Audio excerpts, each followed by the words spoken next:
Imagine you're walking back to camp with your hands full. Not groceries, meat, roots. A stone tool you spent all afternoon shaping. The sun is dropping fast and you can feel it. The temperature sliding, the shadows stretching, the world turning into a different place. Because in the daytime, you can see danger coming. At night, danger can stand 3 feet away and you won't know it's there until it moves. And here's the part people forget. You don't have a flashlight. You don't have a door that locks. You don't have glass or walls or a street light bleeding in from the corner. You have darkness, real darkness, the kind that doesn't just hide things, it erases them. Now think about the modern version. If your power goes out tonight, you get mildly annoyed. You grab your phone, turn on the little LED, maybe light a candle, and complain that the Wi-Fi is down. The dark feels like inconvenience. But for most of human history, darkness wasn't an inconvenience. It was a pressure, a daily test. And if you want to understand why humans are afraid of the dark, even now, you have to understand what darkness used to mean when you were just another animal on the menu. First, let's say this clearly.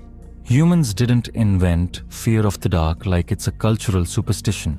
Fear of the dark is older than culture. It's a built-in response to uncertainty. Your brain hates not knowing what's out there. And at night, not knowing's harsh, it becomes the default. Humans are not night specialists. Compared to many predators, your senses at night are embarrassing. You don't have reflective eyes. You don't have a nose built to track warm blood in the dark. You don't even have great hearing compared to a lot of animals. Your vision, your best tool, gets worse exactly when the stakes get higher. That's not an accident. It's a clue. Humans evolved to do their best work in daylight.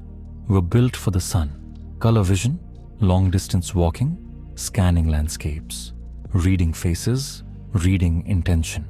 Then the sun goes away, and everything you're good at becomes less useful. So what happens to a daylight animal when the world forces it to spend a third of its life inside a blind spot? It adapts, or it dies. In the deep past, night didn't just increase your odds of getting attacked.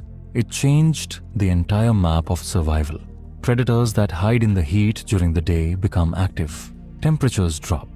Injuries become worse because cold makes the body less forgiving.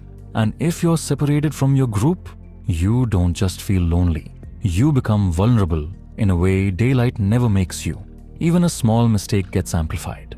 A wrong step you'd shrug off at noon becomes a broken ankle. A broken ankle becomes being left behind. And being left behind becomes a quiet kind of ending. So the night isn't merely scary, it's information loss. It's your brain running survival math with missing numbers. And when the brain can't see clearly, it fills the gap with threat. That's what anxiety is in its simplest form. Your mind preparing you for the worst when it can't confirm the best. That's why a dark room can feel unsettling even when you know you're safe. Because the part of you that knows is newer. The part of you that reacts is ancient. So if darkness is a problem, what's the solution? Fire. Not just as warmth, as technology that rewired the night. Before we talk about fear, you have to understand what fire did to time. Fire didn't just light up a campsite. It expanded the usable hours of a day. It stretched life beyond sunset. And that might be one of the biggest changes a species can make, changing what night even means. Archaeologists have evidence that humans, and possibly earlier human relatives, used controlled fire hundreds of thousands of years ago. Some sites show hearth-like patterns and burned remains that suggest repeated, intentional use. But there's a difference between occasionally using fire and owning it, carrying it, maintaining it, organizing life around it. Because if you can't reliably make fire whenever you want, then losing it isn't annoying, it's catastrophic. And that reality creates a new kind of nightly ritual: tending, feeding, guarding. Someone always watching the edge of the light. In other words, fire doesn't just solve night, it creates nighttime jobs. Now, here's where it gets really interesting. Fire doesn't eliminate danger, it reshapes it. A campfire pushes back darkness, but it also creates a hard boundary. Light here, unknown there. The world becomes a circle of safety surrounded by a ring of invisibility, and your brain becomes obsessed with that boundary. You can picture it. Faces lit from below, shadows moving behind people, the forest just beyond the glow. If something is out there, you might hear a branch snap, but you won't see the body attached to it. So even with fire, the night stays psychologically intense. You're safe enough to sit down, but not safe enough to relax completely. That combination, partial safety plus remaining uncertainty, might be exactly what made humans hyper-aware of darkness in the first place. Because before fire, the best strategy might have been simple. Climb, hide, sleep lightly, survive until morning. After fire, you're awake. You're talking. You're looking out into the dark. You're thinking about what could be out there. Fire gave you the time and the attention to stare at night and let your imagination do what it does best. Build a story around incomplete information. If you've ever sat near a campfire, you've felt it. Something changes. Conversations slow down. People get quieter or more honest. The mood turns reflective. There's research suggesting that firelight gatherings change the kind of social interaction people have. More storytelling, more shared memory, more focus on emotions and group bonds compared to daytime talk. That makes sense, because nighttime is when you can't hunt, can't travel safely, can't forage efficiently. So what's left? Social survival, teaching, planning, warning, remembering, passing information to the people who will need it later. And once you start doing that consistently, night becomes the classroom. But classrooms need attention, and attention needs a threat. So the dark, always present beyond the fire, becomes more than a physical space. It becomes a character in the group's mental world, the unknown listener, the place where danger lives. And soon it becomes the perfect home for spirits, monsters, gods, rules, taboos, anything that helps people behave in ways that keep them alive. Don't wander at night. Don't go past the light. Stay close. Keep the fire. Those aren't just scary stories. They're survival instructions dressed up as myth because myth is memorable. Now zoom in on something very specific. Children. Fear of the dark is especially strong in kids across many cultures. That's not because children are irrational. It's because children have the least ability to defend themselves, the least ability to interpret strange sounds, and the least experience separating real threats from harmless ones. So a child's brain leans toward caution. And if you imagine a prehistoric camp, a child who fears the dark is a child who stays close to adults and stays close to fire. That child survives more often. Over thousands of generations, you don't need a special darkness fear gene. You just need a nervous system that treats darkness as a meaningful cue. Low visibility equals high risk. That's enough. But fire did something else, something quieter. It changed human sleep. Without artificial light, your body locks onto natural cycles more strongly. But even a small amount of firelight can extend waking hours, just enough to create a longer evening. And longer evenings mean more time for bonding, tool-making, repairing, caring for the injured, caring for children. It also means people may not all sleep at the exact same time. In many traditional contexts, groups show patterns where someone is awake at different points during the night, whether intentionally or simply because sleep is lighter and more fragmented. If even one person is awake when a predator approaches, that early warning could matter. So the night becomes structured, some sleeping, some listening, fire still breathing in the center like a living thing. And that structure changes fear. It turns fear into vigilance, shared vigilance. You're not alone in the dark anymore.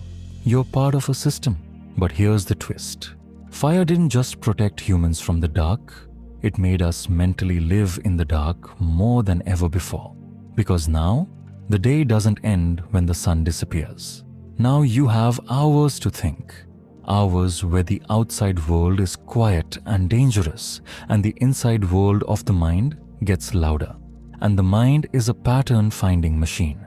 At night, it starts scanning for meaning. That sound, was it wind or footsteps? That shadow, was it a branch or a body? That silence, why did it stop? The more you repeat that night after night, the more your brain learns. Darkness equals heightened attention, which means, ironically, the safer fire makes you, the more clearly you can feel the dark as a concept, something separate from you, something that begins where the light ends. That's a psychological invention. Animals experience night, humans experience the dark. And once you have that concept, it leaks into everything. The dark becomes where predators live, then where enemies hide, then where secrets live, then where death waits, then where the unknown lives. Eventually, the dark becomes symbolic. Ignorance, danger, taboo, shame. The parts of life you can't see clearly. You can still hear that ancient wiring in modern language. In the dark. Dark times. A dark place? We didn't choose those metaphors randomly. They're echoes of a time when darkness wasn't a mood. It was a habitat you were poorly equipped to survive in. So why are you still afraid of it now? Because evolution doesn't erase old alarms just because your apartment has locks. Your brain is built to react faster than it can explain itself. That's why a sudden noise at night feels different than the same noise during the day. At night, your brain can't gather information quickly, so it jumps straight to preparedness. And modern life actually makes this worse in a strange way, because we rarely experience true darkness anymore. We live in a world of constant low-level light, screens, LEDs, street lamps. So when we do encounter real dark, it feels abnormal, like stepping out of the human-made world. It feels like leaving the species' territory, which for most of our history is exactly what darkness was, the edge of the camp, the border. But don't miss the deeper point of this story. Fire didn't just change what humans could do, it changed what humans could be. It gave us nights that weren't only about endurance. It gave us time for stories, for planning, for teaching, for memory, for culture. And it did that by carving out a tiny island of light in an ocean of dark. So yes, humans became afraid of the dark because the dark was genuinely dangerous. But humans also became aware of the dark because fire allowed us to sit still long enough to think about it. The fear is old. The meaning we attach to it is what turned us into us. Even now, when you turn off the lights and your room disappears, a part of your mind still measures the distance from your bed to the door, listens for unfamiliar sounds, and waits for your eyes to adjust. Not because you expect a leopard in the hallway, but because for hundreds of thousands of years, the difference between light and dark wasn't aesthetic. It was survival. And the moment humans learned to carry fire, we didn't just push back the night. We brought the night into our minds, and we never really let it go.